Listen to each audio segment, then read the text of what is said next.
Waltah the Worm and His New Friends Save the Day. Written and illustrated by Gabrielle Smythe, a 9th grader at Kamehameha Schools. In a small farmhouse on the far east end of Oahu lived a mommy and a little girl named Kapi'olei. Every day while working on the farm, they would talk to Maui the horse, sing to Jojo the goat, and danced with the egg-laying hens. They really loved their farm and especially adored their animal friends. But among these, their most favorite thing to do was to work and play in the Garden of Eden. This garden was filled with so many colors, it was as if they owned their own rainbow.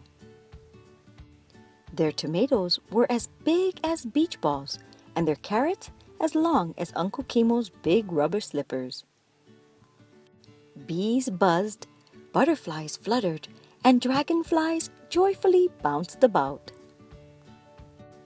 Then one day, the bees stopped buzzing, and the butterflies and dragonflies mysteriously disappeared. Their garden, which once looked like a rainbow, began to appear more like gray skies. Kapi'olei and her mom knew something was wrong, but they couldn't quite figure out why their garden looked so dreary. Sadly, they started to clear away all the dry and wilted plants, which made their garden look so barren. As Kapi'olei reached down to pluck the last withering leaf from her beads, out popped a big, fat, pink worm. Startled by this, Kapi'olei fell backwards onto her backside, smack dab into the dirt. "Hi," said the worm with zeal. "Mom, come look! There's a big fat worm in our garden," said Kapi'olei.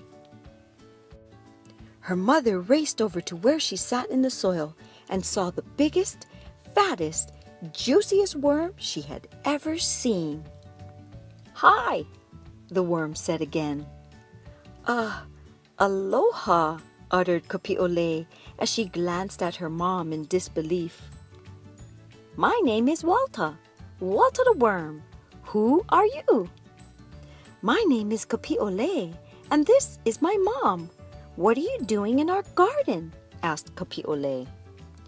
"Your garden? You mean our garden," said Waltah. "We have lived happily here for hundreds of years, but recently our worm-manalo community has been getting very sick. The worms around here have been coming down with purple spot-titis, and since I'm the smartest worm in the 808, I'm on a mission to find out why." "Hey!" exclaimed Kapi'olei. "My mom and I noticed that the garden has been sick too, and we're going to try and find out what's causing this. Maybe it's connected to your purple spot-titis problem. Do you want to help us?"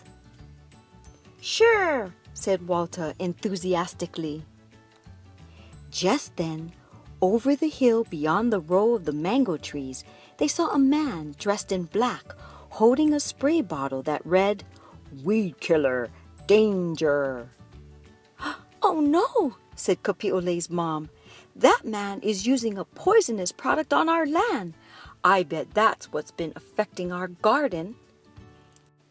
"And making the worm-manalo community sick with purple spot-titis," retorted Waltah. The little girl's mom raced down the hill to confront the man and demanded that he stop using this weed killer on their farm.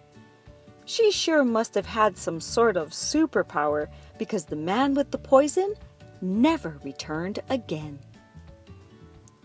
After a few weeks, the color began to return to the Garden of Eden, and the sick purple-spotted worms became healthy, pink, and plump once more.